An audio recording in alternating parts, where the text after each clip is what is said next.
Hey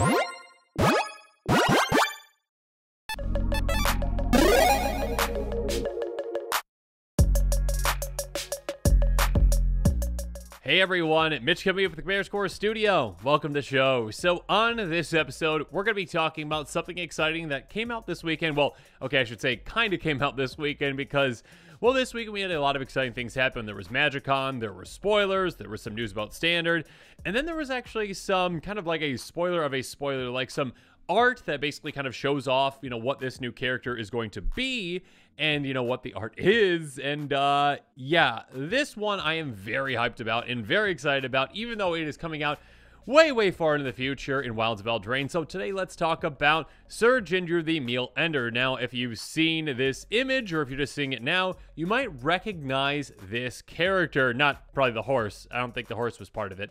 But the actual character, the actual gingerbread woman in this, essentially, hey, yeah, that was in the Throne of Eldraine trailer. And if you haven't seen that trailer, oh my goodness, that is one of the best trailers, I think, of all time in Magic. Make sure you check that one out. I'll try to remember, future Mitch, try to remember to put a link to that trailer in the description below. Please remember to do that, okay? Regardless, if you haven't seen that, make sure you check it out. And, yeah, Syr Ginger, the Meal Ender, is going to be an absolutely incredible commander. I can already feel it. And, Wilds of Eldraine is, I'm assuming this is when this would be coming out because, yeah, from Eldraine.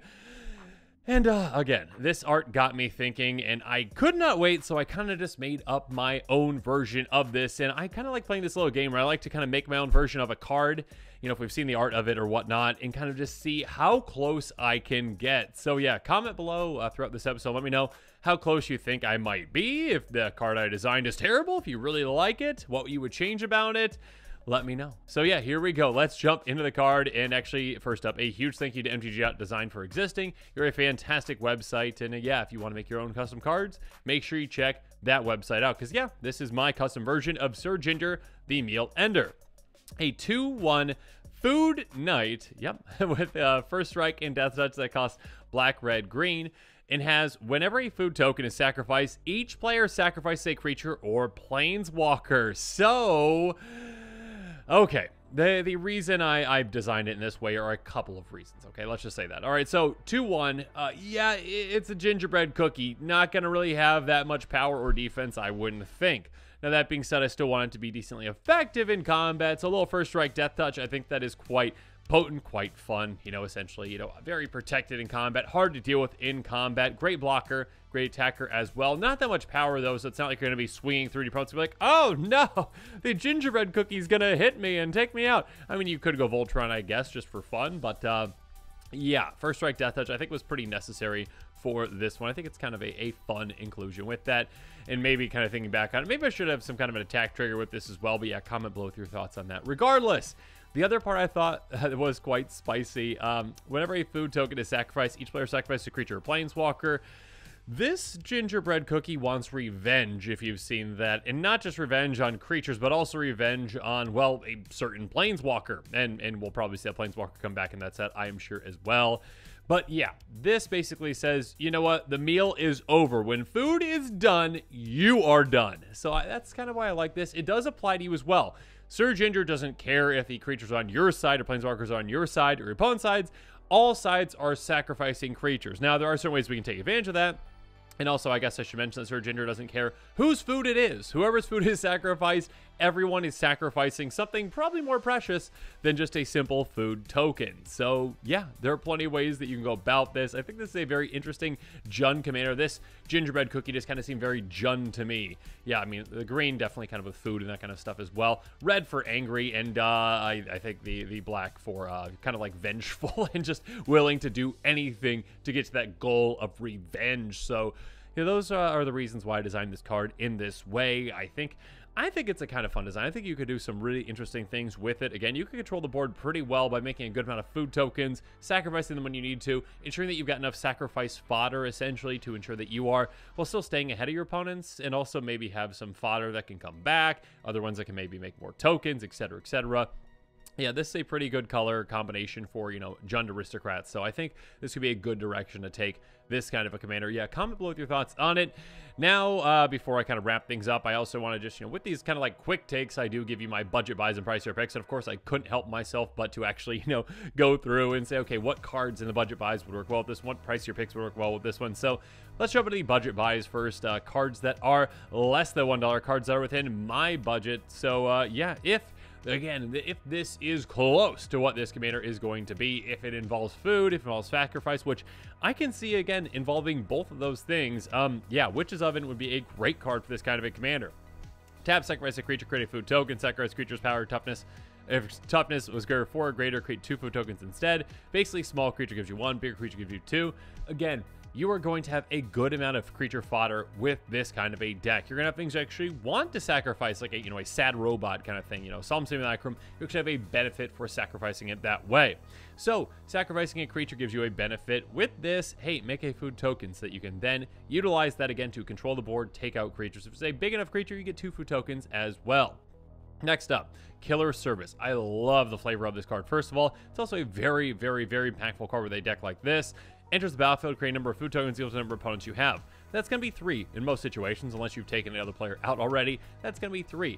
So, yeah, again, 3 food tokens have the potential to take out, well, 3 creatures per player or planeswalkers. So, yeah, 3 permanents per player, which is a ton. That is a lot. Again, keep in mind that does include you, but at the beginning of your end step, you may pay 2 and sacrifice a token. If you do, create a 4/4 Rhino Warrior creature token. So this kind of gives you a sacrifice outlet for those, food tokens to be used in a different way other than just gaining life, which is nice. And it does give you the ability essentially to turn one of those tokens into a creature. So sacrifice that food. You're going to have to sacrifice another creature. That's fine. You're going to have other creature fodder, but then you make a 4/4, which you can then utilize for other fodder, essentially. So there you go. Moving on, Gluttonous Troll. Yeah, there's a good amount of ways to make a good amount of food. And with this one, you can really use and abuse it. It's a 3/3 trampling troll that when it enters the battlefield, you get a number of food tokens equal to the number of opponents you have. So again, basically 3. And of course, this is an ETB, so you can use and abuse this in many ways. Again, reanimation, kind of like cloning effects, essentially, or temporary cloning effects, really, like in red, essentially, what I should say. Bouncing, recasting, a lot of different ways to utilize this. Also on top of that, pay 1 to green, sacrifice another non-land permanent, gets +2/+2 until end of turn. So you can pump this as well by sacrificing food or sacrifice other creatures that have, again, sacrifice triggers that you're going to want to utilize. Moving on, the real way to make a ton of food, though, throughout the game is with Guillaume, Master Chef. At the beginning of your end step, create a number of food tokens equal to the number of non-token creatures you had into the battlefield under control this turn. That is a fantastic way to make a ton of tokens throughout the game. Again, each of those tokens essentially is going to represent, hey, basically an edict effect for all players. On top of that, pay 1, sacrifice a food. This makes your food more efficiently sacrificed again for just 1 mana. You don't get the life gain, but you do get target creature gains indestructible until end of turn, tap it.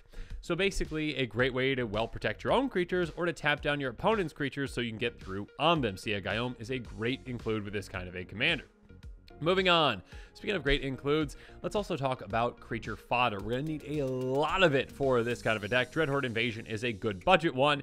Beginning of your upkeep, you lose life and amass 1. Now, I personally don't really like the way they went about the, zombie army mechanic all that much, but with this kind of a commander, you can still take advantage of something like this, kind of like a card we'll mention here in a little bit that's more efficient.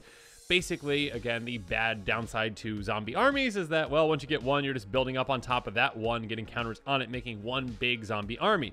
Whereas, with most token generators, you'd rather be able to go wide. That being said, as long as you are efficiently using these tokens, you can sacrifice them every single turn so you can ensure that you get another zombie army, and then another one.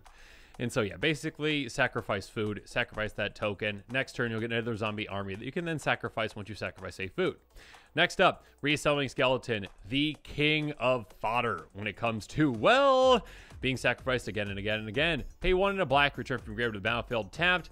Yeah, you can sacrifice this with your food. Once you sacrifice your food, your commander's trigger will sacrifice this, get it back, do it again and again and again. If you've got other ways to benefit from, sacrificing creatures, if you've got other, aristocrat style effects, you can get a lot of value out of this, like a Moldavine Reclamation, draw a ton of cards, gain a ton of life. Next up, of course, with creature fodder, yeah, just make a bunch of tokens as well at once with something like a Mirror Battle Sphere. Enters the battlefield, make 4/1/1 Mirror. And again, like I talked about earlier, hey, there's ways to use and abuse ETBs, reanimation effects, etc., etc. Get a lot of tokens. Again, when you flood the board with tokens like this, hey, that's 5 creature fodder pieces, essentially. Well, I mean, a 4/7 and, 4/1/1s. Regardless, you can sacrifice all of them once you're sacrificing all your foods to just wipe out your opponent's armies, while yours is going to be pretty safe, and you can just get it back. And yeah, definitely really take over the game with that kind of value. Next up, speaking of value, again, when I talked about, getting advantage out of ETBs and LTBs, you can really do so with these, I like to call them feigned death type effects, like supernatural stamina. Basically, hey, this creature, it's about to die, but it's going to come right back, battlefield tapped usually. So essentially, this 1 mana card is like, you know what? Let's get that creature back. I'm going to have to sacrifice it. I'm not really losing it, and I'm also gaining, again, like a mere battlesphere. Let's get that ETB again. Let's get 4 more tokens. So there you go. Speaking of, getting things back, Trash for Treasure is a great card with this kind of a deck. This cost to cast it, sacrifice an artifact, return target artifact card from your grave to the battlefield. Basically, sacrifice a food, get that trigger, again, edict effect for everyone, get back something big again, like a, mere battlesphere or whatnot, get that right back into play. So in a somewhat similar way, let's do Duretti, Scrap Savant. +2 to discard up to 2 cards and draw that many cards. So again, set your graveyard potentially for some reanimation type effects. -2 sacrifice an artifact if you do return target artifact card from grave to the battlefield. It's basically the exact same thing. And then another one with an emblem, basically they can help you get artifacts back too. So yeah, ways to essentially switch out your food tokens for more valuable creatures, like again, like a mere battlesphere or other artifacts that might have some good ETBs or LTBs. And then when it comes to the budget buys, the final one I want to highlight, though, is Marionette Master, an incredible budget card now. 1/3, Fabricate 3, so can come with counters or make you servos. Most likely, you're going to do the counters. If you need a creature fodder, do the servos, though. Whenever an artifact you control is engraved from the battlefield, target opponent loses life equal to Marionette Master's power. Drain someone basically for 4 every single time you sacrifice any artifact, including food. Yeah, that can really add up a lot throughout the game. But now we've talked about the budget buys again for this hypothetical commander. Let's talk about the pricier picks that I would be considering as well. And again, who knows? Maybe I'm close. Maybe this is actually a good list for the future when this commander comes out. It's like, oh, Mitch was actually kind of right somehow, some way. Or maybe I'm completely wrong. It has nothing to do with food. It has nothing to do with sacrificing creatures or planeswalkers. We shall see. But yeah. And the pricier picks, the first one I want to highlight is Academy Manufacturer. I believe from Wilds of Eldraine, maybe. I don't know. Anyways, if you create a clue, food, or treasure token, instead create 1 of each.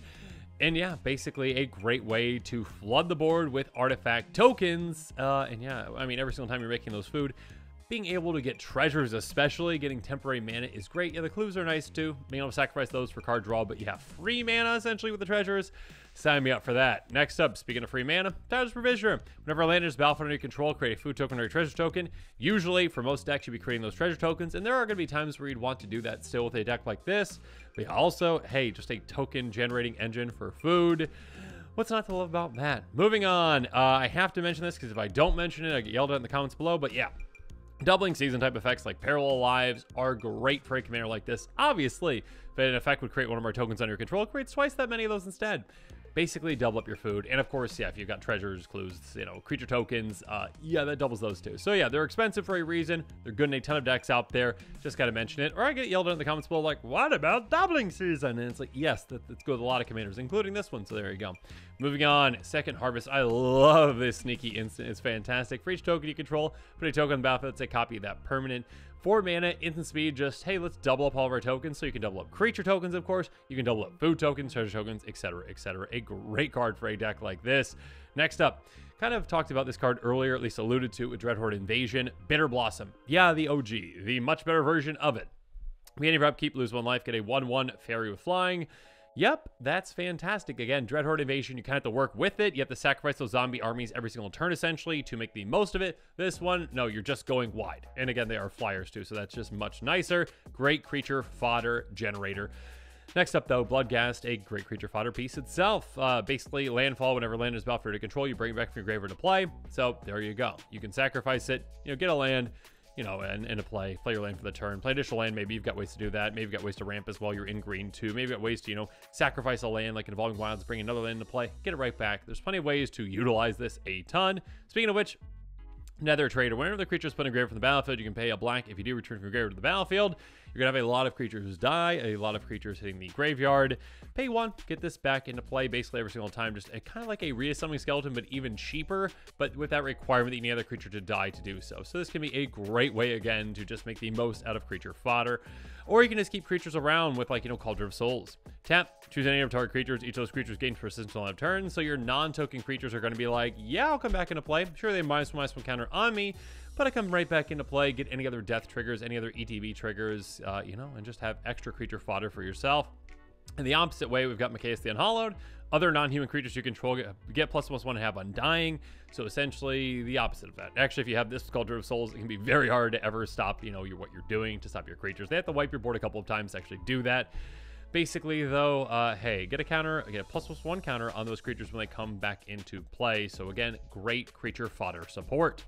And speaking of support, well, your opponents are going to need a lot of it. They're going to need their own creature fodder, which they probably won't have when you play Dictate of Erebos. Flash, whenever a creature you control dies, your opponent sacrifices a creature. Again, basically, hey, sacrifice a food. Everyone sacrifices one creature or planeswalker. You're going to sacrifice a creature, then each of your opponents has to sacrifice another creature every single time. So you're kind of 2-for-1ing your opponents every single time. Your food becomes just incredibly deadly when something like this is in play, this or a Great Pact or whatnot. So yeah, I think this is a really interesting, I like this design for a commander, you know, kind of that, you know, interweaving of, you know, the food as well as, you know, the creatures and planeswalkers all being sacrificed. I think that really applies to, you know, this kind of a, you know, lore for this, you know, creature, for this legendary creature. So we shall see. Again, I could be really far off on what Syr Ginger does. So yeah, let me know in the comments what your thoughts are on this one. And yeah, what do you think Syr Ginger will do? Are you excited about it? Let me know in the comments below. And of course, as always, thanks again and have a good one. This show and episodes like this one are possible thanks to viewers like you. If you're looking for an easy way to help support this show, make sure that you like, share, and subscribe. Also, hit that bell notification icon so you don't miss any new episodes. You can also go check out our playmats and other merchandise at thecommandersquarters.com. We also have a ton of brand new t-shirt designs in stock, so make sure you check out those as well. Another easy way to support this show is with our TCG player affiliate links. So whether you're buying a deck or individual cards, you can use this general link right here or one in the description. And the final way that you can support this show is by supporting us directly by becoming a patron. There are many benefits to being a patron, and I truly couldn't do this without all of their support.